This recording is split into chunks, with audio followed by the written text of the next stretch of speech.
प्रेमी सत्संगी माता बाई जी वगैरह इंतज़ार कर रहे थे। जब दरवाज़ा खोला तो बाई जी ने कहा कि आज तो बाप जी आपने बड़ी देर लगा दी। बाप जी ने कहा हाँ भाई। तो वहाँ पे बाप जी के हाथ में कागज़ था, उसके ऊपर ये जो प्रभाती अभी बोली गई ये बाप जी साहब ने दया करके उस समय लिखी और ये हुक्म दिया कि कल जब प्रभात फेरी निकाली जाएगी तो इसको बोलना है। तो अब सब लोगों के लिए नई है, पहले सुनी हुई नहीं है, तो पीछे बोलने वाले भी अपरिचित हैं तो बराबर नहीं बोल पाएंगे। तो फिर बाबी साहब ने मेरे पिताजी को आज्ञा दी, उनकी हस्तलिपि सुंदर थी, तो बोला कि खिमसी राम तुम इसकी अभी 5-10 नकलें उतार दो। तो उन्होंने कार्बन पेपर लगा करके एक एक बार में 3-3 4-4 करके कुछ नकलें उतार दी और जो बोलने वाले जिनका स्वर बुलंद था उन भाई बहनों को दे दिया गया बाप जी की आज्ञा से कल सुबह ये बोलना है। और इसके स्वरूप से ही लगता है कि बाप जी साहब ने बड़ी करुणा उमड़ा कर बड़ी ममतामयी भाषा में हमारे हित का बड़ा सुंदर उपदेश इसमें लिखा है। संबोधन भी इतना ही अच्छा है। समापन पर आपका प्रेम भरा आग्रह बेमिसाल है। बाप जी साहब फरमाते हैं, जागो प्यारे बहन और भाई सब नींद लिए बहुत आई। यहाँ जागने का मतलब दो तरह से हो गया। एक तो तड़के 4 बजे प्रभात फेरी निकालने का बाप साहब का हुक्म था, तो 4 बजे आम तौर पर लोग सोए रहते हैं। तो और जितने भी परमार्थ के कदरदान हैं वो उस समय उठ करके अपने अपने इष्ट को याद करते हैं, उनके चरणों में वंदना, अपनी प्रार्थना, अपनी अर्जी, अपनी गर्जी सुनाते हैं।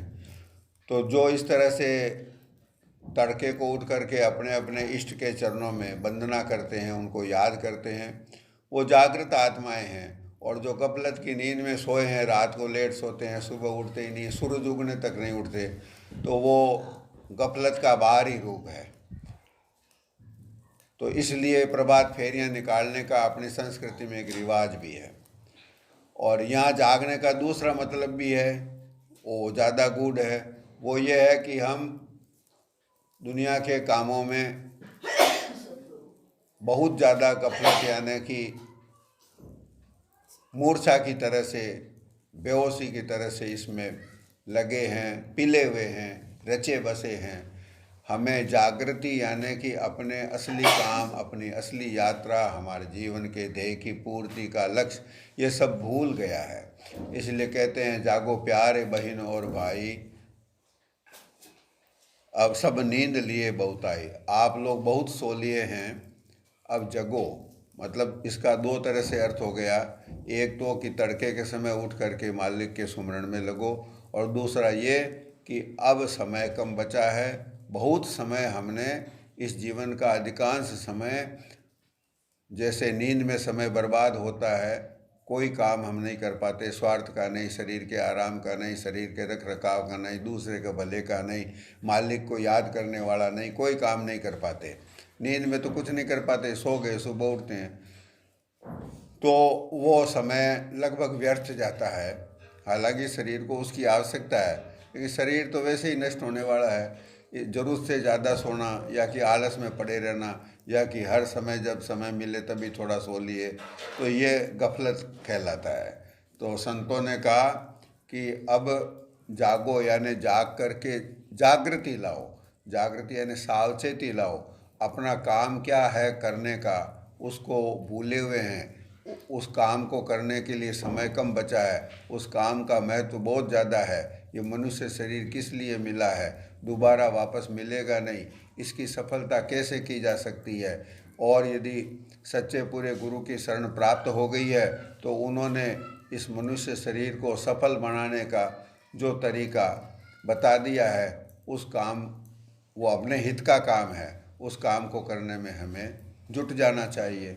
क्योंकि जो गफलत की नींद है, या लापरवाही की नींद है, आलस्य की नींद है, प्रमाद की नींद है, बेपरवाही है, अपने काम को भूले हुए हैं, अपने हित चिंतन को भूले हुए हैं, हमारा भला किस में यही भूले हुए हैं, माया ठगने के ठगाई के शिकार हो रहे हैं। तो ये गफलत है, ये नींद है, ये मूर्छा है, ये बेहोशी है और ये अपने लक्ष्य को भूल जाना है। संत फरमाते हैं, बाबजी साहब दया करके कहते हैं, और बाबजी साहब के जो उपदेश हुआ करते थे, यानी कि जो जागृति के वचन हुआ करते थे, उसमें बहुत जोर यानी कि बहुत तवज्जो दे करके या बहुत वजन के साथ या बहुत आग्रह के साथ बाबजी हमेशा ये फरमाते थे कि मनुष्य देह मिलना बड़ा मुश्किल है, ये स्वर्ग के देवताओं को मिलना मुश्किल है। आम तौर पर आप रामचरितमानस के जो 3 उदाहरण हैं उनको ही ज़्यादा काम में लेते थे। कबीर साहब जी ने भी फरमाया है, वो भी फरमाते थे, स्वयं कहते थे, यहाँ पे भी फरमाया है, नरदेह अमोलक पाई, विषयों में दिया कमाई, यह देह न बारंबारी, जागो और करो बिचारी। ये मनुष्य देह है, बड़ी अनमोल है और इसको हमने क्या किया, बहुत कीमती देह को बहुत सस्ते तरीके से, यानी कि बहुत ही गफलत से, नादानी से, मूर्खता से इसको दुर्लभ वस्तु को नष्ट कर दिया। विषयों में दिया कमाई, दुनिया के सुख और आराम में इसको हमने खो दिया, जबकि इसकी कीमत कहीं नहीं जा सकती। कबीर साहब ने फरमाया कि एक एक सांस की कीमत 3-3 लोक के मूल्य से ज़्यादा है। यदि किसी के पास त्रिलोकी का राज हो और वो ये कहे कि मुझे कुछ समय 1-2 सांस ही और लेने दीजिए, पूरी त्रिलोकी का राज्य इसके बदले में मैं देने को तैयार हूँ, तब भी नहीं मिलते। तो ये बहुत दुर्लभ है, देवताओं को नहीं मिलती।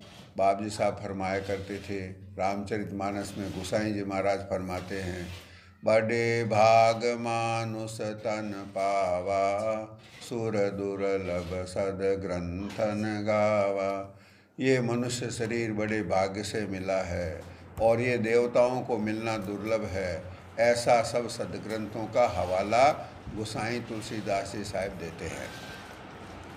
और भी 2-1 जगह रामचरितमानस में इस मनुष्य शरीर की बड़ी महिमा कही गई है और इसका कारण ये है, गरुड़ जी पूछते हैं 7 प्रश्न आखिर में रामचरितमानस के समापन पर, तो उनके उत्तर में काकभूषण जी फरमाते हैं। तो उनमें से एक प्रश्न ये होता है कि 84 लाख योनियों में सर्वश्रेष्ठ शरीर कौन सा है। उसके जवाब में काकभूषण जी फरमाते हैं, नर तन सम नहीं कवन उदेही, जीव चराचर जाचत जेहि, स्वर्ग नरक अपवर्ग निसेनी, ज्ञान विराग भगति शुभ देनी। मनुष्य शरीर के समान कोई दूसरा शरीर नहीं है और चराचर के तमाम जीव, इसमें देवता शामिल हो गए और उनसे ऊंचे भी जो हैं वो भी शामिल हैं, नीचे जो हैं वो भी शामिल हैं। जीव चराचर जाचत जही, चराचर के 14 भुवन के तमाम जीव, उससे ऊंचे मंडलों के भी जो पहुँचवान साधना कर कर के जो अपने अपने लक्ष्य पद को, जिनका लक्ष्य जहाँ तक का था वहाँ पहुँच गए, वो भी इसको मांगते हैं। क्यों कि मनुष्य शरीर एक रास्ता है जिस पर चल कर के जिस जगह पहुंचना चाहें पहुंच सकते हैं। जैसे जानवर जहाँ चाहे वहाँ नहीं जा सकते। कैसे एक जानवर चाहे कि मैं स्वर्ग में जाऊं, तो कैसे जाएगा? उसको पता नहीं कौन सा काम करना चाहिए, कौन सा काम अच्छा है, कौन सा काम पुण्य का काम है, किस काम का फल स्वर्ग की प्राप्ति है, ये उसे मालूम नहीं। इतना ज्ञान उसे दिया ही नहीं गया। स्वर्ग क्या है, नरक क्या है, ये भी वो नहीं जान पाएगा। लेकिन मनुष्य जानता है, इसलिए मनुष्य शरीर से अच्छे काम कर सकते हैं, बुरे काम कर सकते हैं, मोक्ष की प्राप्ति की जा सकती है और इन सब से सर्वोच्च काम परमात्मा के चरणों का सच्चा प्रेम भी मनुष्य शरीर में आकर के पुनः प्राप्त किया जा सकता है। और जितने शुभ गुण हैं शास्त्रों में बड़ी बड़ी महिमा है, कईयों की ज्ञान की बड़ी महिमा है, कहीं वैराग की बड़ी महिमा है। भक्ति मार्गी महापुरुषों ने भक्ति की बड़ी महिमा की है और वास्तव में भक्ति ही सर्वोच्च रतन है। तो ये नर शरीर से चाहे तो ज्ञान की प्राप्ति कर लें, चाहे वैराग्य का साधन सिद्ध कर लें, चाहे परमात्मा के चरणों में प्रेम करके भक्ति मार्ग पर सफलतापूर्वक चल करके मालिक की गोद में ही पहुंच जाएं। परमात्मा को ही प्राप्त किया जा सकता है। परमात्मा के धाम को प्राप्त करना मोक्ष है, सब बंधनों से छुटकारा हासिल कर लेना मोक्ष है। लेकिन परमात्मा को खुद को ही प्राप्त किया जा सकता है प्रेम के साधन से, और वो प्रेम मनुष्य शरीर में किया जा सकता है। नर तन सम नहीं कवन उदेहि, जीव चराचर जाचत जेहि। स्वर्ग नरक अपवर्ग निसेनी, ज्ञान विराग भगति शुभ देनी। स्वर्ग नरक और अपवर्ग यानी मोक्ष, इनकी तरफ जाने के लिए ये निशानी है, इस पर चढ़ करके जाया जा सकता है। चाहे तो पाप कमा लें, नरक में पहुंच जाएंगे आराम से, चाहे तो अच्छे काम कर लें, पुण्य के काम कर लें, स्वर्ग को हासिल कर लें, स्वर्ग का राज हासिल कर लें। उससे स्वर्ग का मतलब उससे ऊंचे दर्जे के और भी जो मंडल है वहाँ पे भी जाया जा सकता है। उससे भी ऊंची उपलब्धि मोक्ष है, वो भी प्राप्त की जा सकती है। कोई सद्गुण प्राप्त करना चाहे तो ज्ञान वैराग और भक्ति भी मनुष्य शरीर में आकर के ही की जा सकती है। इसलिए मनुष्य शरीर के समान और कोई शरीर नहीं। अगर मनुष्य शरीर प्राप्त करके हम जगत के माया के सुखों के लिए, शरीर के सुखों के लिए पचते रहें तो ये कैसा है? रामचरितमानस में तो गोसाई जी ने इसका भी खुलासा किया। कांच नर तन धरि, कांच किरिच बदले ते ले, करते डारी पर समणि दे। यदि मनुष्य शरीर को प्राप्त करके केवल स्वर्ग जाने का ही उपाय किया, वो भी सब नहीं कर रहे हैं, ज़्यादातर तो नरक में 84 में जाने वाले ही काम कर पाते हैं। लेकिन यदि कोई थोड़ा समझदार हो और ऐसा अच्छा काम कर ले कि उनका फल जो है स्वर्ग प्राप्ति हो, और अपन ने सोचेंगे भाई इसने तो अपना मनुष्य शरीर सफल कर लिया, तो नहीं, ये सफल नहीं हुआ। मनुष्य शरीर की कीमत तो स्वर्ग के देवताओं से बहुत ज़्यादा है। इसलिए महापुरुषों ने कहा कांच किरिच बदले तेरे। मनुष्य शरीर तो है पारस मणि, पारस मणि के बदले में क्या लिया? कांच के टुकड़े रंगीन ले लिए। कोई बच्चा होता है नादान, उसको तो पता नहीं हाथ में हीरा है कि पारस मणि है, और कोई जानकार देखता है कि बच्चे के हाथ में तो पारस है, कहते हैं ले बेटा ये तेरे को रंग बिरंगी कांच की गोलियां दे दी और उससे पारस मणि ले ली। बच्चा तो खुश हो गया कि एक पारस के टुकड़े के बदले मेरे को 20 अलग अलग रंगों के कंचे मिल गए, लेकिन उन कंचों की तो कीमत कुछ भी नहीं है। तो स्वर्ग की कीमत कुछ भी नहीं है, सुखों की कीमत कुछ नहीं है, जगत की मान प्रतिष्ठा की कीमत कुछ नहीं है। इस जगत के अंदर हमें कुछ आराम मिल जाए ऐसे काम कर लेना, ये भी कुछ भी नहीं है। बाप जी साहब फरमाते हैं, यह देह न बारंबारी, जागो और करो विचारी। ऐसी दुर्लभ अमूल्य मनुष्य शरीर दूसरी बार नहीं मिलेगा, बार बार नहीं मिलेगा। इसलिए आज ही चेतना में आ जाओ, आज ही गफलत छोड़ दो, जागो और इस पर विचार करो कि अब ये शरीर मिल गया, इसकी कीमत दया करके संतों ने हमें समझा दी, तो अब इसकी कीमत इतना कीमती है, तो इससे कौन सा सबसे बढ़िया काम हमें करना है, वो कौन सा करें, वो ही कर लें। समय, मेहनत, परिश्रम, उपाय उतने ही करने पड़ेंगे। सबसे ऊंचा फायदा किस में मिलता है वही काम कर लेना चाहिए। तो ये विचार करना है, ये विचार करने की सामर्थ्य, ये विचार करने की योग्यता कहाँ मिलेगी? संतों के संग में, सत्संग में। तो जागो और वहाँ सत्संग में जाकर के सत्संग के वचनों के, महापुरुषों के वचनों को सुन करके विचार करो कि यह देह दोबारा मिलने वाली नहीं, इस देह में जुगती सारी, सदगुरु तुम्हें कहे समझाई। मनुष्य शरीर के महिमा संतों के सभी वाणी वचनों में है, और अभी अपन ने विचार किया रामचरितमानस में भी है, व्यास जी ने भागवत में भी कहा, पुराण में भी, पद्म पुराण में भी है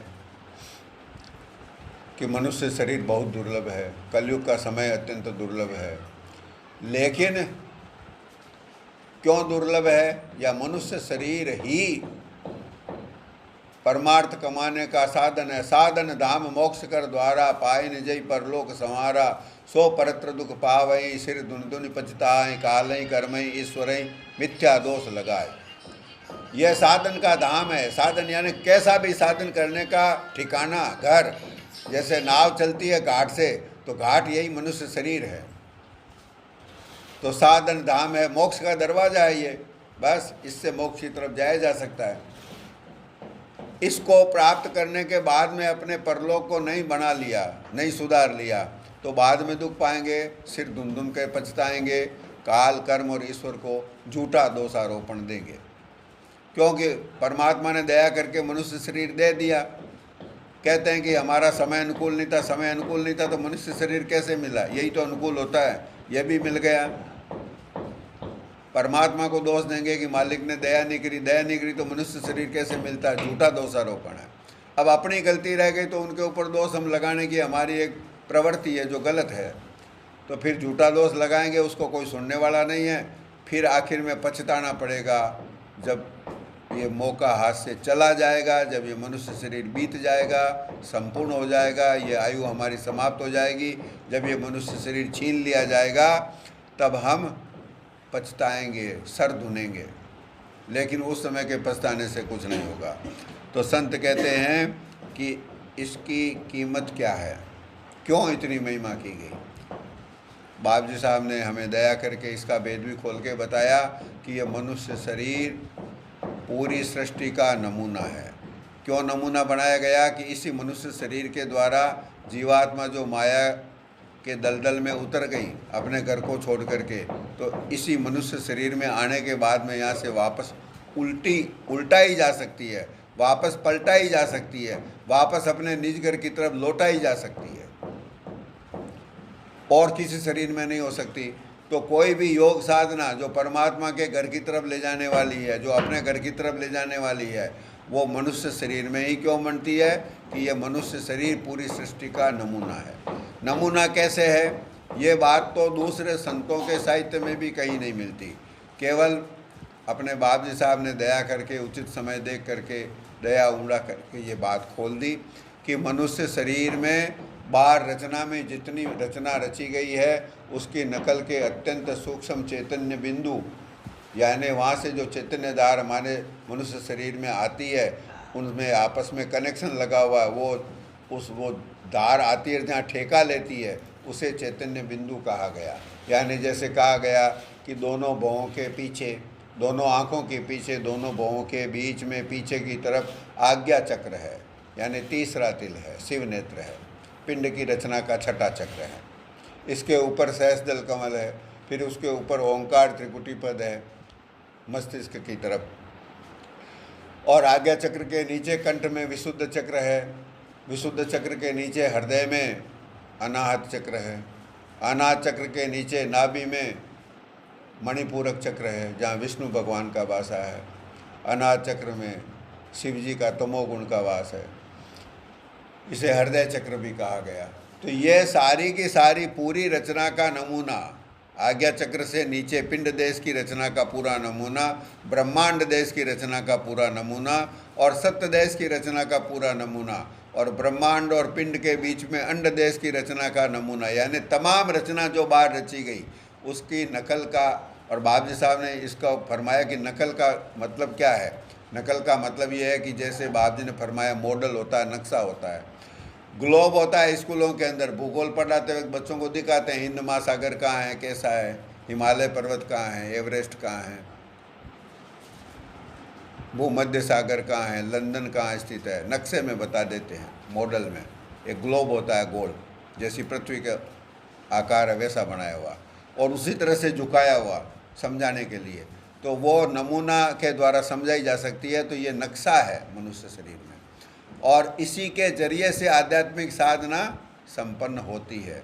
इसी के जरिए से मनुष्य सच्चे पूरे भेदी गुरु की शरण ले और वो जुक्ति बता दे, साधन बता दे जो कि मनुष्य शरीर में रचा है, उसको फिर उस साधन के ऊपर तत्पर होकर के उसमें लग जाए तो अपने घट में ही परमात्मा की खोज कर सकता है। और तमाम रचना, पिंड की, अंड की, ब्रह्मांड की, सत्यदेश की रचना अपने घट में उसके दीदार भी कर सकता है। और इस बात का समर्थन इशारे में सभी संतों ने किया। उदर मांझ सुनु अंडज राया, देखें बहु ब्रह्मांड निकाया। हे गरुड़ जी, मैंने भगवान के उदर में कलेवर में अनंत ब्रह्मांडों को स्थित देखा। घट में ही देखा ना, बाहर तो है जरूर, लेकिन बाहर हम देखने कैसे जाएंगे? अपने घट में उसका नक्शा मौजूद है, उसी से दीदार होते हैं। तो संतों ने फरमाया, इस देह में युक्ति सारी, इस मनुष्य शरीर में वह युक्ति रच दी गई कि जिसके द्वारा ये भूली हुई, भटकी हुई, बिछड़ी हुई जीवात्मा सूरत अपने स्वयं के आत्मस्वरूप को प्राप्त कर ले, निज स्वरूप को प्राप्त कर ले, अपने निज घर को पहुंच जाए, या अपने सच्चे स्वामी, अपने सच्चे प्रीतम के चरणों में पहुंच जाए। और वही मुकाम, वही ठिकाना काल और माया और तमाम तरह के दुख, कलेश, विकार, कर्म, इन सब से परे है। तो सभी जितनी आफतें हमें घेरे हुई है, उन सब से छुटकारा इस मनुष्य शरीर में पूरा का पूरा छुटकारा हासिल किया जा सकता है। तो ये जुक्ति हमें कौन बताएगा? इस देह में जुक्ति सारी सतगुरु तुम्हें कहीं समझाए। सतगुरु यानी सच्चे संत सतगुरु। संत मत में किसी भी भेषधारी को संत या सतगुरु नहीं कहा गया। संत उनको कहते हैं, बाबजी साहब ने संतों की परिभाषा फरमाई कि जो स्वयं शांत और अनंत हैं, सारी सृष्टि का अंत जिनके अंतर्गत है, यानी उनके कलेवर में सारी सृष्टि बसती है। वो परमात्मा के ही रूप हैं, परमात्मा के ही कलेवर में, रोम रोम में सारी सृष्टि बसती है। राधा स्वामी साहब ने फरमाया, संत कहें हम उनको भाई, सत्य लोक जिन सुरत समाई। संत मत में हम उनको कहते हैं जिन्होंने शरीर में रहते हुए अपनी आत्मा को सत्य देश में सतपुरुष सतगुरु दयाल के चरणों में पहुंचा दिया। और सतगुरु वो कि जो जगत में संत हैं और किसी जीव पर दया करें, वो जीव उनकी शरण में आ जाए, वो दया करके उनको अपने चरणों की शरण में ले ले, उनके गुरु बन जाए, वो उनका सेवक बन जाए, वो उसके लिए सतगुरु हो गए। सतगुरु नाम मालिक का है, कुल मालिक का नाम सतगुरु दयाल है। और जो जगत में रहते हुए उस कुल मालिक से एकाकार हैं, तद्रूप हैं, जुदा नहीं है। ये देह धरे हुए दिखाई देते हैं, वो मालिक हमें दिखाई नहीं देता, लेकिन अंदर में एक ही है, वो देहधारी सतगुरु हैं। ऐसे संत सतगुरु यानी ऐसे महापुरुषों को ढूंढ करके उनकी शरण लेने पर वो हमें परमार्थ का ये गूढ़ से गूढ़ और दुर्लभ से दुर्लभ भेद, जो पिछले युगों में प्रकट ही नहीं था जगत में, और शास्त्रों में कहीं इसका उल्लेख नहीं मिलता। शास्त्र जिन ऋषि मुनियों के, महापुरुषों के बनाए हुए हैं, उनका दर्जा वो पुराने युगों में बनाए गए। पुराने युग यानी 3 युगों में, 3 युगों में संतमत की करनी जाहिर नहीं थी, जगत में प्रचलित नहीं की गई थी। क्यों नहीं प्रचलित की गई थी? कि उस जमाने में सूरज शब्द योग का साधन, संतों की युक्ति बन नहीं आती थी, संभव नहीं था। क्यों नहीं संभव था? सारी बातें बाप जी ने हमें दया करके फरमा दी कि सूरज चैतन्य जीवात्मा अपने घाट पर नहीं थी, दूसरे परायों के घाट पर गई हुई थी। यानी सूरज जीवात्मा अपने खुद के स्वरूप में स्थित नहीं थी। वो क्रियाशील तो थी, लेकिन शरीर के घाट पर, इंद्रियों के घाट पर क्रियाशील थी, मन के घाट पर क्रियाशील थी। तो मन का अंग बुद्धि है, बुद्धि ज़्यादा विकसित हुई, मन से परमार्थ कमाया गया। किसी युग में प्राणों के घाट पर क्रियाशील थी, तो प्राण सशक्त थे, बलशाली थे, प्राणों का आयाम करके जहाँ से प्राणों की धार आई है वहाँ तक गए। लेकिन वहाँ तक गए तो भी वो तो अपना घर नहीं था, दूसरे का घर ही निकला। तो दूसरों के घर में तो सूरज जीवात्मा कैद ही रही। इसलिए ये जुक्ति कौन बताएगा? ये सच्चे संत सद्गुरु बताएंगे, जो कलयुग में सत्य देश का भेद देने वाले संत प्रकट हुए। उन्होंने दया करके इस भेद को जाहिर किया। पुराने युगों के आचार्यों ने जितनी उनको जानकारी थी, उतने पुराने समय के जितने भी धर्मशास्त्र और ग्रंथ बनाए गए, वेद हैं, पुराण हैं, उपनिषद हैं, ज्ञान के ग्रंथ हैं, कई तरह के मत प्रचलित हुए, कई योग साधनाएं जारी की गई, वो सारी की सारी सत्य देश के नीचे माया देश की सीमा में समाप्त हो गई उनकी पहुंच। तो वो पूरा भेद नहीं है। पूरा भेद कलयुग में ही संभव है, गौ साधना, इसलिए कलयुग में संतों ने प्रकट होकर के वो जारी कर दिया।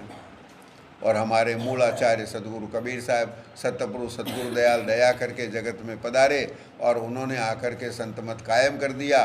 बाद में और कई संत प्रकट हुए, उन्होंने उसी मत को, उसी उपदेश को, उसी सिद्धांत को आगे बढ़ाया और जीवों को समझाया और लोगों को, और जो जिज्ञासु मुमुक्षु सच्चे कदरदान भक्त थे उनको अपनी शरण में लेकर के उनसे ये करने करा करके सत्य देश में पहुंचा दिया। तो सच्चे संत सदगुरु ही हमें यह भेद समझाएंगे, तो उनकी शरण लेवें और उनसे वो भेद प्राप्त करें और फिर करो कमाई चित्त से। ले जुगति भेद सतगुरु से, फिर करो कमाई चित्त से। ले जुगति भेद सतगुरु से। इस प्रभाती की प्रारंभ से इस आदि कड़ी तक ले जुगति भेद सतगुरु से। हम पर इतनी दया सब पर बराबर हो गई, इतने सौभाग्यशाली हैं हम।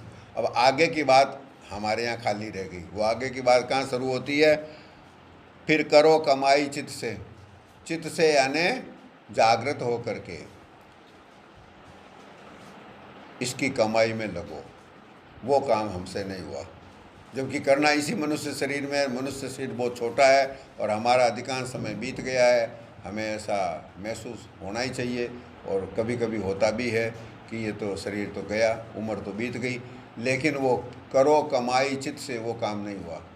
तो सुन लिया कि इस तरीके से हलवा बनाया जाता है, वो हलवा बहुत स्वादिष्ट होता है, पौष्टिक होता है, लेकिन सुन लिया अच्छी तरह से, कई बार सुन करके समझ लिया, दूसरों को भी बता देते हैं कि ऐसे ऐसे हलवा बना के खाओ, लेकिन खुद बना के नहीं खाया, इसलिए अभी भूखे ही मर रहे हैं। फिर करो कमाई चित्त से। अगला आदेश क्या है कि ले लिया भेद, तो अब चित्त लगा करके उसकी कमाई में लग जाओ, क्योंकि समय तो इतना ही है। सतगुरु की दया से भाई फिर अजर अमर कर पाए। प्राप्त तो वो मालिक का धाम, सत्य देश का बासा, सत्यपुरुष सदगुरु दयाल के चरणों के सेवा का मौका, अपने गुरुदेव की गोद में पहुंचने का मौका मिलेगा तो सदगुरु की दया से। लेकिन हमें चित्त से चेत करके उसकी कमाई में लगना पहले पड़ेगा, तब वो रीझ जाएंगे। हमारी मेहनत और लगन को देख करके रीझेंगे। करनी में हम हासिल कर पाते हैं कि नहीं कर पाते, इस बात की कोई कीमत नहीं है। संतों के वचन, वाणी वचनों में ये कहीं नहीं लिखा है कि भाई मेहनत करोगे तो शायद सफल हो जाओगे। मेहनत करो, सफल तो हो ही जाओगे। सच्चे दिल से, दीनता के साथ, चित्त से चेत करके, सच्चे गुरुदेव की शरण ले करके यदि कमाई करेंगे तो फिर वो दया करेंगे। जब वो दया करेंगे तो शायद सफल हो जाएं, ऐसी बात कभी नहीं होगी। शायद नहीं लगेगा, शर्तिया सफल होंगे। फिर सतगुरु की दया से भाई फिर अजर अमर कर पाई। भोगो जय सुख अपारी, नहीं जन्म मरण हो तुम्हारी। क्यों दुख पाते हैं हम यहाँ पे? बाप जी फरमाते हैं कि वहाँ जाओ, वो तुम्हारा अपना ही घर है। पराई जगह में लोगों की ठोकरें खा रहे हो, काल और माया की ठोकरों में हम इधर से उधर उनकी ठोकरें खाते हुए पड़े हैं। और हम तो उस सुख धाम के वासी हैं। वो हमारा अपना घर है, हमारा हक है वहाँ जाने का। और मालिक हमारे पिता चाहते हैं कि हम वहीं आ जाएं। एक पिता के घर में सब आराम है और बच्चा भटक गया और कहीं विरोधी यानी अपने दुश्मनों के हाथ में पड़ गया और वहाँ पे भयंकर कष्ट पा रहा है। पिता का कितना दुख पाता है दिल कि ये सब सुख और आराम मैंने किसके लिए किया, ये किसके लिए कमाया था। जगत में ऐसा बोला जाता है दुनिया में, मैंने ये किसके लिए सब खड़ा किया। आज बच्चे तो मेरे पास है ही नहीं, जो हैं बच्चे वो कहीं दूसरी जगह तकलीफ पा रहे हैं परदेश में। तो पिता का दिल तो इस बात से कभी खुशी नहीं होता। जब बच्चे दुख पाते हैं तो पिता तो दुख पाता है। तो इस तरह से बाप जी तो चाहते हैं कि हम उसी सुख के घर में जाएं, अपने बच्चों को सुखी सभी देखना चाहते हैं। तो हमारे बाप जी भी हमें सुखी देखना चाहते हैं। वो गुरुदेव, वो मालिक जो हमारा सच्चा स्वामी है, सच्चा पिता है, सच्चा प्रीतम है, वो हमें सुखी देखना चाहता है, करना चाहता है और बड़ी जल्दी तत्परता से करना चाहता है। आलस हमारी तरफ से है, देरी हमारी तरफ से है। वहाँ तो बिल्कुल देरी नहीं है, क्योंकि उन्होंने जितनी मेहनत की, जितनी दया आप तक की, वो खाली चली जाएगी यदि हम सुस्त रह गए तो। इसलिए वो ये भी चाहते हैं कि इसकी जागृति जल्दी आवे, इसकी सुस्ती जल्दी दूर हो, इसका अज्ञान जल्दी दूर हो, इसका मोह जल्दी दूर हो, जगत और माया से इसका रास्ता जल्दी टूट जाए तो हमारी तरफ वापस आ जाए। भोगो जय सुख अपारी, नहीं जन्म मरण हो तुम्हारी, तेजोमय रूप तुम्हारा, सस सूर लजावे सारा। हमें याद दिलाते हैं कि तुम्हारा ऐसा जो है ना अज्ञानमय रूप नहीं, या तो अज्ञान है कुछ, हमें किसी बात की जानकारी नहीं और हम भ्रम में पड़े हैं, झूठ को साच मानते हैं, हमारे जो हितकारी नहीं हैं, जो हमारे विरोधी हैं, उनको अपना मानते हैं, उनसे बार बार धोखा खाते हैं, कष्ट पाते हैं, नरकों में जमदूत हमें मारते हैं। जमदूतों की क्या औकात जो हमें मारें, लेकिन क्योंकि हमने ऐसे काम कर लिए हैं और भ्रम में पड़े हैं और माया का साथ छोड़ते नहीं हैं, तो फिर वहाँ पे जाकर के नरकों में अटक जाते हैं, तो वहाँ मार खा रहे हैं। एक राज का राजकुमार है, किसी दुश्मन राजा के इलाके में पकड़ा गया, भूल से चला गया, वहाँ पे उसको पकड़ के बंदी बना लिया। एक अभी जादव हैं जो पाकिस्तान की जेल में बंद है, भूल से पाकिस्तानियों के हत्थे चढ़ गए तो अब उनको वहाँ पे फांसी की सज़ा दे दी। हमारी सरकार 130 करोड़ लोगों की प्रतिनिधि पूरी कोशिश करती है कि कुलदीप यादव को छुड़ा लें, लेकिन चूंकि दुश्मनों के हाथ में गया हुआ है तो अभी तक सफल नहीं हो पाए। तो दुश्मनों के हाथ में पड़े हुए की दुर्दशा होती ही है। इसी तरह से हमारी दुर्दशा हो रही है। तो संत कहते हैं, याद दिलाते हैं, क्यों दुर्दशा में पड़े हो, हम कोई अज्ञान स्वरूप ही नहीं है। ज्ञान की कहाँ जरूरत है, हमारा स्वरूप ही तेजों में है। ज्ञान हमारा स्वभाव है, हमारी तासीर है, हमारा जमीर है, हमारी जात है। सहज प्रकाश, सहज ज्ञान, सहज आनंद, सहज सुख के तो हम खुद ही स्वरूप हैं, प्रेम स्वरूप हैं, सत्य स्वरूप हैं। अब इन सब बातों को भूल गए, एक अज्ञान का काला पर्दा ओढ़ लिया, कहते हैं कहाँ ज्ञान है, भ्रम का पर्दा, माया का पर्दा। तो संत याद दिलाते हैं, तेजोमय रूप तुम्हारा, शशि सूर्य लजावे सारा। सूर्य चंद्रमा भी उस रूप के सामने शर्मिंदे हैं। ये सूर्य चंद्रमा रचना में कहीं गिनती में नहीं आते, गिनना चाहें तो इसको सूरज चांद की जैसी इनकी रोशनी नहीं है। ये जितने संतों के वाणी वचन में सूर्य का उल्लेख होता है, उसका अर्थ होता है एक ब्रह्म को एक सूर्य के बराबर माना गया। एक ब्रह्म ओंकार नाथ, ओंकार प्रति त्रिलोकीनाथ, उसका जो तेज है वो एक सूर्य का तेज माना गया रचना में, गिनती में, गणना में। तो ब्रह्म सूर्य शर्मिंदा हैं सूरज के तेज के आगे, ऐसा हमारा रूप है। ऐसा हमें बाप जी साहब दया करके याद दिला रहे हैं। हम शेर हैं, हम कहते हैं नहीं हम तो शेर नहीं है, भेड़ हैं। शेर हम कहाँ से हुए, तब से हम तो जन्मे जब से इन्हीं के साथ घास फूस खा रहे हैं, हमारा परिवार है। संत आए हैं सतदेश से, वो कह रहे हैं अरे तो शेर है, हमारे जैसा ही है। हम कहते हैं नहीं आप अलग हो, हम तो इनके, ये तो हमारा परिवार है, इसको हम कैसे छोड़ें। वो कहते हैं ये तेरा परिवार नहीं है। हम कहते हैं कैसे नहीं है, यही है हमारा परिवार। मान नहीं पाते, भ्रम का पर्दा है। तो संत फरमाते हैं कि हम जो है अज्ञान का हमारे क्या लेना देना, सूरत स्वयं ज्ञान स्वरूप है, ज्ञानमयी है, ज्ञान के भंडार हैं, ज्ञान के अक्षय पद से हम आए हैं। किस ज्ञान की हमें ज़रूरत है, ये भ्रम दूर होना जरूरी है। भ्रम दूर हुए बगैर तो अज्ञान में ही है, लेकिन भ्रम दूर होने पर कोई अज्ञान नहीं है। तुम शक्ति दीस बन जाओ, नरदेह से अस्पद पाओ। छोटी छोटी ज़रूरतों के लिए रचना के जो मलिन शक्तियों, कुछ तो सतोगुणी शक्तियाँ हैं रचना में, कुछ मलिन शक्तियाँ, तमोगुणी शक्तियाँ भी है। गुण तो माया के सतोगुण भी हैं, रजोगुण भी है, तमोगुण भी है। तो तमोगुणी शक्तियाँ मलिन शक्तियाँ हैं। अविद्या माया की शक्तियाँ बेहद मलिन हैं, दुखदायी हैं।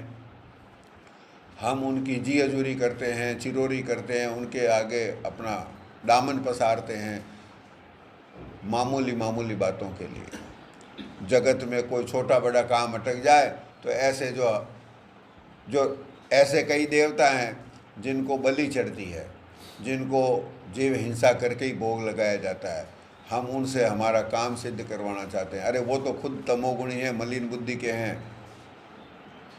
बलि में बकरे को स्वीकार करते हैं, भैंसों को स्वीकार करते हैं, ऐसी शक्तियां हैं।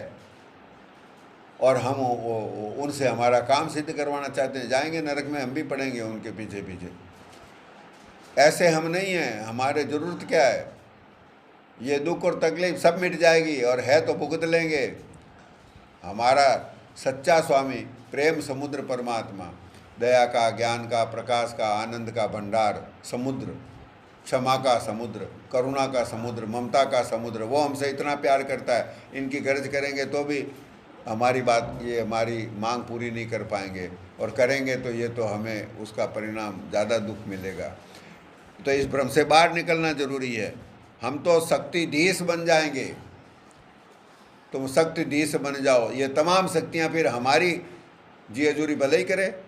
श्रुत की ताकत से तो रचना ही हुई है, हमसे ही ताकत लेकर के ये मन और शरीर के अंदर भी जो देवताओं की शक्तियाँ इंद्रियों के रूप में हैं, वो हमसे ही ताकत लेकर के हम पर ही हुकूमत और करती है। नौकर मालिक पर हावी हो गया है।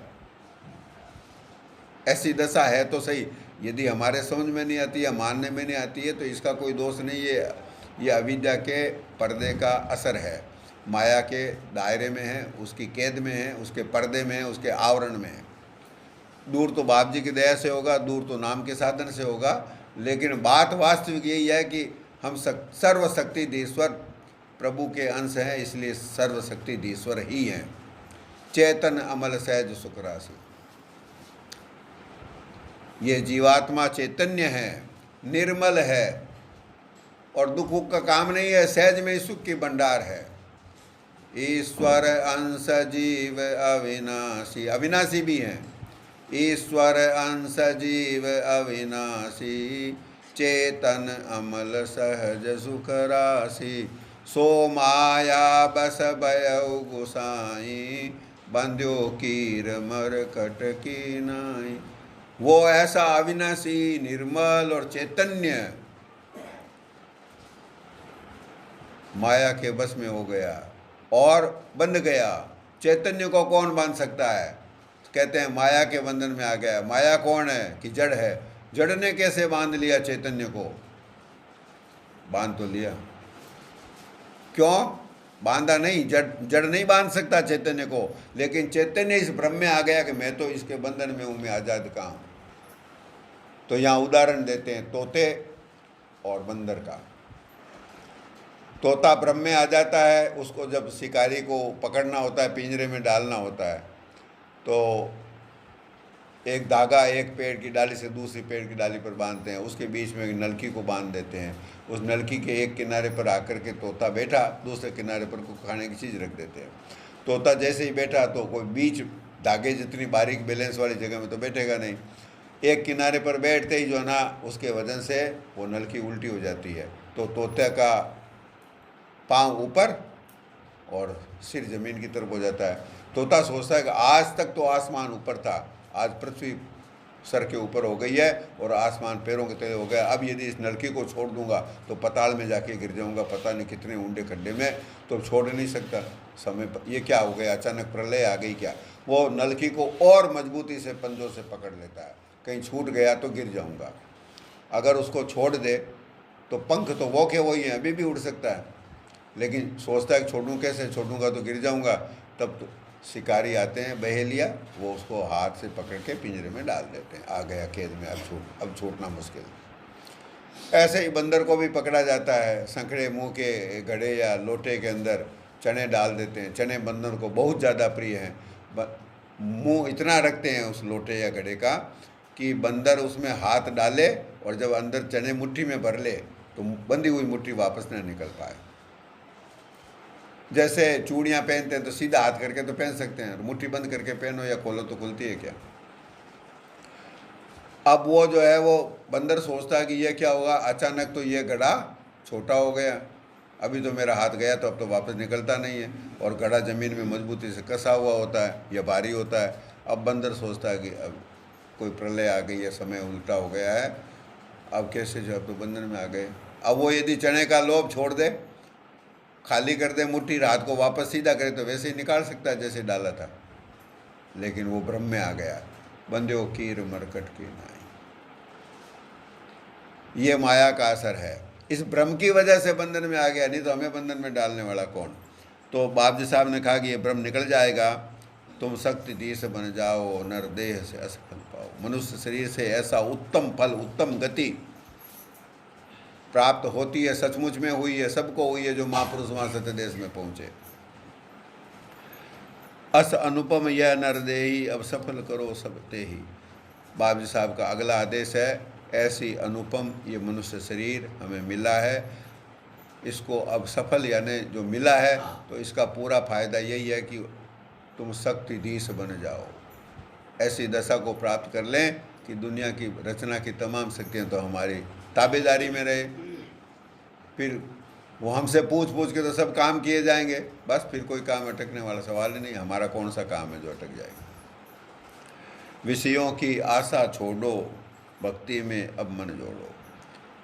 फिर दया करके एक बार फिर याद दिलाते हैं कि जगत के सुखों की, माया के सुखों की, शरीर के सुखों की, विषय भोगों की सुखों की आशा ही दिमाग से निकाल दो, भक्ति में मन जोड़ो। भक्ति करनी है, नाम भक्ति। इस बात को सभी संतों ने, बाबजी साहब ने बार बार कहा।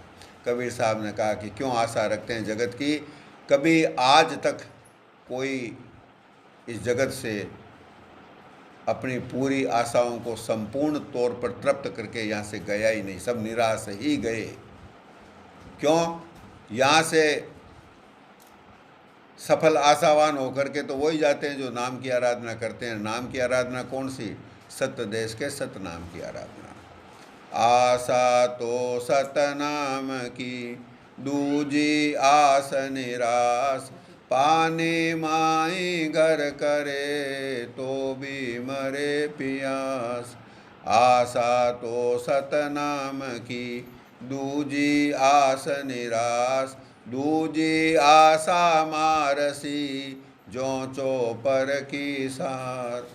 दूजी आशा ऐसा घात करेगी कि चौपड़ यानी शतरंज का खेल खेल रहे होते हैं और शत्रु की गोटी आकर के अचानक लपक लेते, उसका दांव लगते ही बीच में से उठा ली जाती है। जीतने वाले हैं, अपने घर में पहुंचने वाले हैं अपनी सार यानी वो पासा, और अचानक दुश्मन का दांव लग जाता है, शत्रु का दांव लग जाता है, विरोधी का दांव लग जाता है, और उसका दांव लगते ही हम उठा करके खेल से बाहर कर दिए जाते हैं। दूजी आशा मार सी, जो चौपड़ की सार। तो दूसरी आशा सब निराश करने वाली है। एक सत्यनाम की आशा ही जो है वो हमारे सभी मनोरथ पूरे करेगी। तो विषयों की आशा छोड़ो, भक्ति में अब मन जोड़ो। भक्ति में यानी नाम भक्ति में। भक्ति का मतलब गुरुदेव के चरणों की भक्ति, भक्ति का मतलब गुरु भक्ति, भक्ति का मतलब नाम भक्ति। नाम भक्ति और गुरु भक्ति एक ही चीज़ है। गुरु भक्ति बाहरी रूप है, नाम भक्ति उसकी साधना का अंतरी रूप है। अंतरी और बाहरी दो रूप तो होते ही हैं। बाहर जो भक्ति का प्रकट रूप है वो गुरुदेव के चरणों में अपना समर्पण, उनके चरणों का प्यार, ये बाहरी भक्ति है। इसे गुरु भक्ति कहते हैं, ये गुरुमुक्ता है। इसी के प्रताप से अंदर में नाम मिलेगा। जब नाम में लगन जुड़ेगी तो वो नाम भक्ति होगी। भक्ति में अब मन जोड़ो, गफलत और मोह त्यागो, इस नींद से अब सब जागो। एक तो है प्रमाद, सोचते हैं अब तो भजन करना ही है और कोई काम नहीं करना, कल से ज़रूर ही कर लेंगे, ये गफलत है। और दूसरा बड़ा विघ्न है मोह, यानी जगत के लोगों में हमारा आसक्ति का बंधन, ममता का बंधन। ममत्व छूटता नहीं है, हमें पता ही नहीं चलता कहाँ ममत्व है, बहुत गहरा है ये बंधन। इससे ज़्यादा जीने बंधन और हैं बड़े, लेकिन ये स्थूल ज़्यादा है, इसलिए इस समय सबसे बड़ी रुकावट यही है। मोह सकल व्याधिन कर रूपा ताते पुनि उपजत। मोह सकल व्याधिन कर मूला, ताते पुनि उपजत बहुसूला। आगे बहुत कष्ट पैदा होंगे इस मोह रूपी व्याधि से की शुरुआत से। सब व्याधियों का मूल है। क्यों कह दिया इसको मूल? विकार तो छोटा है दरअसल में। लोभ और मोह छोटे दर्जे के विकार हैं। इससे बड़ा ज़्यादा ताकतवर शत्रु फिर क्रोध है, उससे ज़्यादा ताकतवर शत्रु काम है, उससे भी ज़्यादा ताकतवर शत्रु अहंकार है। लेकिन मोह की वजह से यहाँ अटके हुए हैं, खिसकना ही नहीं देगा। जरा सा भी जीवात्मा को ऊपर की तरफ नहीं जाने देगा, खींच के रखा हुआ है। मोह किसका नाम है? लोभ और मोह जगत की आसक्ति का नाम है। जो नश्वर पदार्थ हैं उनमें जो हमारा ममत्व आसक्ति है, खाने पीने की चीज़ों में, सुख और आराम की चीज़ों में, धन संपत्ति में, मकान जायदाद में, खेत खलियान में, और इनको हम खूब बढ़ाना चाहते हैं, ये है लोभ। और जो जगत के सजीव नश्वर पदार्थ हैं लेकिन सजीव हैं, जैसे प्राणी, इंसान, रिश्ते, माँ बाप, भाई बहन, मित्र, कुटुंबी, परिवारजन, गांव समाज के ज्ञाति वगैरह वाले लोग, इनमें जो आसक्ति है वो मोह है। पालतू जानवर घर में पाल लिए, वो भी परिवार के सदस्य जैसे हो जाते हैं, उनमें भी यदि आसक्ति बढ़ गई तो वो भी मोह है। जड़ भरत तो इसी से मारे गए। तो संतों ने कहा कि शुरुआत तो करो, छोटे विकार से ही मुकाबला नहीं कर पाएंगे तो बड़े विकारों से लड़ने का वो तुम्हें उपदेश देंगे तो कैसे कर पाओगे।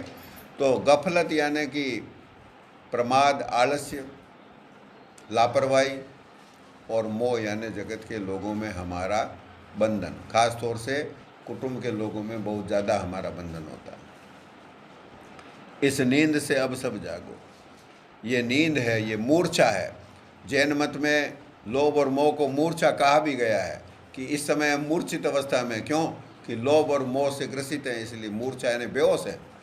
सचमुच में अपन तो कहते हैं हम बेहोश हैं, इतनी समझदारी की बातें करते हैं।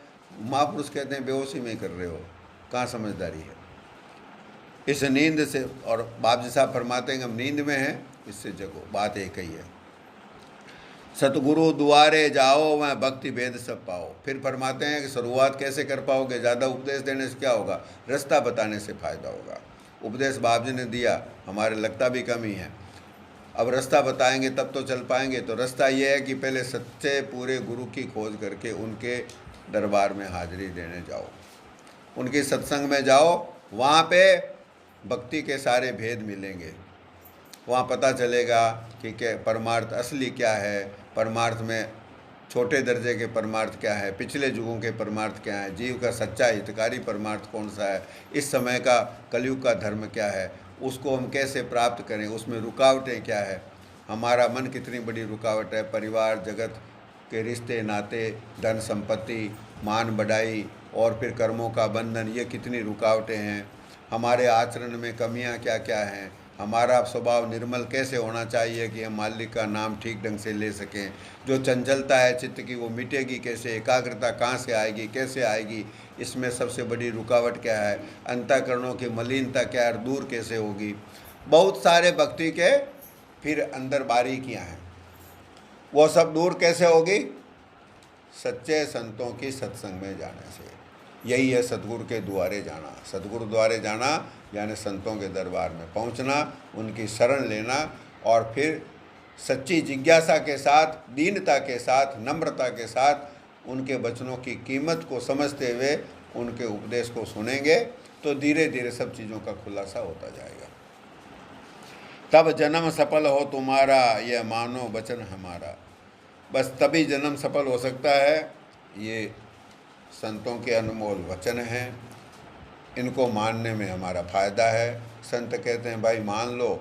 उनको ये ख्वाहिश नहीं है कि हमारी बात को 100 आदमी स्वीकार कर पाएँ, 900 आदमी और स्वीकार कर लें तो 1000 हमारे फॉलोवर हो जाएं। ऐसे फॉलोवरों की उनकी कोई ज़रूरत नहीं है। केवल हमारे तकलीफ़ से द्रवित होकर के, हमारे प्रति स्नेह से प्रेरित होकर के वो हमें दुख से छुड़ाने के लिए ऐसा फरमाते हैं कि भाई हमारी बात मान लो, घाटे में नहीं रहोगे, मानोगे फ़ायदा तुम्हारा। खुश संत फ्री में ही हो जाएंगे। फ़ायदा तो अपने स्वार्थ के लिए किया हमने, लेकिन संत खुश हो जाएंगे, ये हमारी बात मानता है, ये समझदार है, खुश हो जाएंगे। और जब संत रीझ जाएंगे, गुरुदेव रीझ जाएंगे, तब हमारा काम बनेगा। सब सुन लो भाई बहना, है हित का तुमरे कहना। हमें अपना केवल सच्चे संत, सच्चे गुरुदेव ही हमें अपना मानते हैं। बाकी जो कहते हैं ना, ये मेरा भाई है, ये मेरी बहन है, ये मेरा हितकारी है, ये मेरा सच्चा मित्र है, वो सब स्वार्थ के ऊपर आधारित रिश्ते हैं। सचमुच में हमसे निस्वार्थ प्रेम करने वाला कोई नहीं, संकट के समय हमारी मदद करने वाला कोई नहीं। और विपरीत समय आएगा, मौत का समय आएगा, कोटे कर्म उदय हो जाएंगे, जब जमदूत हमें घेर लेंगे, जब हम यहाँ से उठा के जमदूत ले जाएंगे 84 में नरकों में कहीं गिरा देंगे, तब हमारे दूसरे जो दुनिया के रिश्तेदार भाई बहन हैं वो कहाँ रहेंगे? कहीं नहीं रहेंगे। संत ही, गुरुदेव ही वहाँ हमारे रक्षक हैं। इसलिए वही हमारे सच्चे हितैषी हैं, वही हमारे भाई है, वही हमारे बहन हैं, वही हमारे पिता हैं, वही हमारे स्वामी हैं, वही हमारे सर्वस्व हैं। और संत इसी रिश्ते को निभाना जानते हैं, हम तो निभाना जानते भी नहीं। तो कहते हैं सब सुन लो भाई बहना, है हित का तुमरे कहना। तुम्हारे लाभ की बात, तुम्हारे हित की बात है, ये मान लो, अमल में लेके देख लो, टेस्ट करके देख लो, परीक्षा करके देख लो, थोड़ी सी जागृति दृष्टि में लाओ, विवेक दृष्टि से देख लो संतों का क्या स्वार्थ है, किस स्वार्थ से प्रेरित। बाप जी साहब ने ये वाणी फरमाई, बाप जी साहब का क्या भला था इसमें, और यदि हम मान लेते हैं तो हमारा कितना भला हो जाता है। बाप जी साहब की प्रसन्नता भी मिलती है। नहीं मानते तो बाप जी का क्या नुकसान होता है? इतना नुकसान होता है कि उनका हमारे से प्रेम है और हम कष्ट में हैं, तो हमारे कष्ट से वो द्रवित होते हैं, कष्ट से उनको भी कष्ट महसूस होता है। इसलिए और उनका क्या नफ़ा नुकसान है और हमारा कितना बड़ा नुकसान है। तो हमारे हित की बात है, इस बात को हम चाहें तो थोड़ी बहुत समझ बूझ जो सत्संग में जाने से बाप जी की दया से मिलती है, हम इस बात की परीक्षा भी कर सकते हैं। हमारा हित केवल और केवल इसी उपदेश को मानने में है। वसुदेव कहें कर जोरी, यह विनय मान लो मोरी। संत जानते हैं, इतने प्रेम से कह दिया। जो जगत के मालिक थे, पूरी सृष्टि के मालिक थे, जो हमारी आत्मा के स्वामी हैं, वो जो हमारे पूरी रचना के स्वामी हैं, जो पूरी रचना के एकमात्र मालिक हैं, सबके ही मालिक हैं, सर्वशक्ति ईश्वर हैं, काल कर्म माया और तमाम रचना की शक्तियाँ उनके चरणों के अधीन हैं। ऐसे महापुरुष जानते हैं कि हमने इतनी नम्रता से कहा तो भी ये अहंकारी लोग मानने वाले नहीं हैं, तब और ज़्यादा नम्रता ला करके कहते हैं वसुदेव कहें कर जोरी।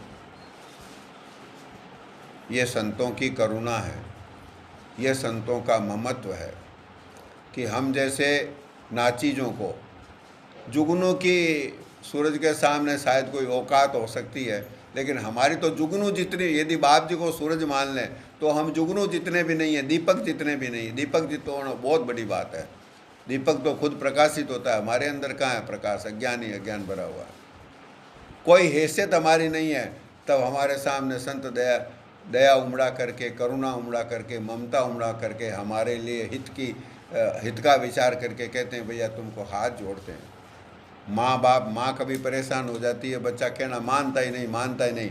माँ दुखी होती है कि कहना नहीं मानेगा तो ये कष्ट पाएगा, अब क्या करें, इसको कष्ट से कैसे बचावें? तो कहती है अरे मैं तेरे हाथ जोड़ती हूँ, तू मेरा कहना मान ले। जो माँ पाल पोस के एक लट जितने एक बच्चे को अपना दूध पिला करके खुद गीले में सोती है और बच्चे को सूखे में रखती है, बच्चा बीमार हो जाता तो रात की नींद और दिन का काम और खाना पीना सब भूल जाती है और उसकी सेवा शुश्रूषा करके उसको तैयार करती है। वो माँ बच्चे के सामने हाथ जोड़ती है, फ़ायदा किसका? बच्चे का ही होने वाला है, लेकिन उसके पीछे उसका प्रेम है इसलिए हाथ जोड़ती है। कहती है मैं तेरे हाथ जोड़ती हूँ बेटा, कहना मान ले तुम। बस इतने से ही खुश होने वाली है माँ। तो माँ का प्रेम तो बहुत उस मालिक के, गुरुदेव के प्रेम के मुकाबले में बहुत ही छोटे दर्जे का है। इसी नाते से बाप जी कहते हैं कि वसुदेव कहें कर जोरी, भाई मैं हाथ जोड़ करके कहता हूँ यह विनय मान लो मोरी, ये प्रार्थना मेरी मान लीजिए। केवल संत ही ऐसा कह सकते हैं। अब फिर वो बात जो सही होती है वो जबान पे आ जाती है। लोमस ऋषि ज्ञान दे रहे थे काकभुसुंडी जी को कि सो तू ताई तो ही नहीं वेदा, वारी बीच इव गावई वेदा। अरे वह ब्रह्म तू ही है, तेरे में उसमें कोई फर्क नहीं है, जल और जल की लहर में कोई फर्क नहीं होता, तू तो ब्रह्म ही है। काकभूषण जी भक्ति के याचक थे, भक्ति के मांगने वाले थे, सच्ची भक्ति की ख्वाहिश थी, तो इस उपदेश को सुन नहीं पाए, कदर नहीं कर पाए। इतने में उनको क्रोध आ गया, श्राप दे दिया। हमने बाप जी की बात नहीं सुनी, अब तक मानी नहीं। संतों के दिल में ही सच्ची करुणा होती है। ऋषि मुनि बहुत बड़ी हस्तियाँ होती थी, लेकिन वो संतों के जितना प्रेम हमसे नहीं कर पाती थी।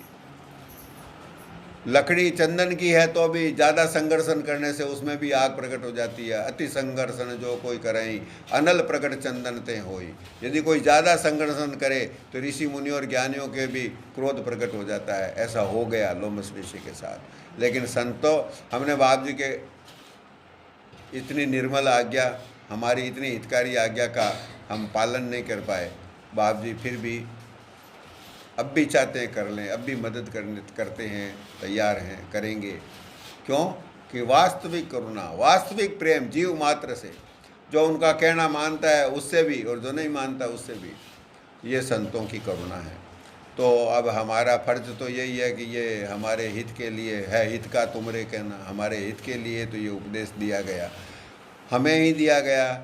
ये तो दूसरे हमारे ही गुरुदेव थे, हमारे घर की ही बात है। ऐसा उपदेश, निर्मल उपदेश दूसरा भी कोई दे तो वो तो उतना ही कीमती होता है, लेकिन फिर घर की बात तो अलग ही होती है ना। ये तो हमारे बाप जी का उपदेश है, ख़ास तौर से हमारे लिए दिया गया है।